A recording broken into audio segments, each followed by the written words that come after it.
আসসালামু আলাইকুম।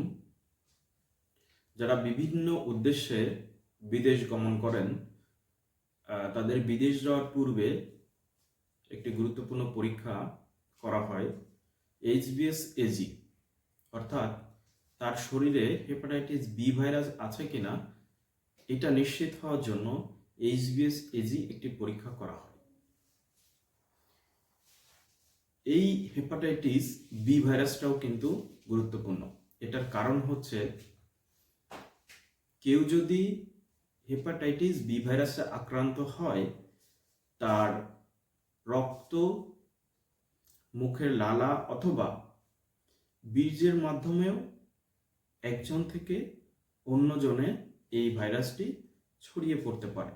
অর্থাৎ কোনো ব্যক্তির যদি বি ভাইরাস থাকে, তার ওয়াইফের ভাইরাস আক্রান্ত হতে পারে। এমনকি পরবর্তীতে তার যদি কোনো সন্তান হয়, তার ভিতরেও কিন্তু এই বি ভাইরাস চলে যেতে পারে। যার কারণে এটা সংক্রমণটা যাতে না হয়, তার প্রিভেনশনটা খুব গুরুত্বপূর্ণ। এই জন্য বিদেশ যেতে গেলে এই পরীক্ষাটি করা হয়, যাতে কোনো ইনফেক্টেড ব্যক্তি এক দেশ থেকে অন্য দেশে ঢুকতে না পারে। তবে খুশির বিষয় এটাই, যদি কেউ সুস্থ ব্যক্তি এই হেপাটাইটিস বি ভাইরাসের টিকা গ্রহণ করেন, তাহলে তার ক্ষেত্রে এই ভাইরাস সংক্রমিত হয় না বললেই চলে। তাই যারা বিদেশ গমন করেন, তাদের উচিত অবশ্যই দেশে থাকা অবস্থায় হেপাটাইটিস বি ভাইরাসের টিকা গ্রহণ করা। এছাড়াও কেউ যদি বিবাহ বন্ধনে আবদ্ধ হতে চান, তাদের ক্ষেত্রেও কিন্তু এটা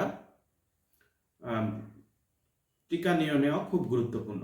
শুধু তাই নয়, বিভিন্ন ধরনের অপারেশনের ক্ষেত্রেও কিন্তু এটা গুরুত্বপূর্ণ যে অপারেশনের আগে টিকা নিয়ে নেওয়া। কারণ আপনাকে অপারেশন করতে গিয়ে এই ভাইরাসটি যদি আপনার মধ্যে থেকে থাকে, তাহলে একজনে যেতে পারে, বা কোনোভাবে ওই অপারেশন প্রসিডিউরের ভিতর থেকে আপনার বডিতেও কিন্তু ভাইরাস আক্রান্ত হতে পারে। তাই আমাদের সকলেরই উচিত হেপাটাইটিস বি ভাইরাসের টিকা নিয়ে নেওয়া। ধন্যবাদ।